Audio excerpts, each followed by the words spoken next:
மகாவிஷ்ணுவோட தொப்புள்லேருந்து வந்த தாமரையில் பிரம்மா தான் முதல்ல வந்தார். பிரம்மா வந்து சூரியனை தான் முதல்ல படைக்கிறார். சூரியன் வந்து அவர் வந்து நிறையா தபஸ் பண்ணி, அவர் சிவன்கிட்ட நிறையா தபஸ் பண்ணி, அவர் ஒன் ஆஃப் த இதுவாக முதல்ல கிரகமாக அவருக்கு வந்து சாயா சந்தியா அப்படின்னு 2 பேர் ஒய்ஃப்.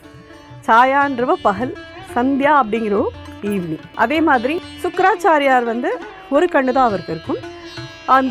அது ஏன்னு சொல்லி கேட்டேன்னா, அவர் வந்து சுக்கிரனுடைய ஒரு மகன் தான் அவர். பட் தேவர்களோட ஒரு பிரதிநிதியாக பிரகஸ்பதி இருப்பார், அசுரர்களோட ஒரு பிரதிநிதியாக சுக்கராச்சாரியார் இருப்பார்.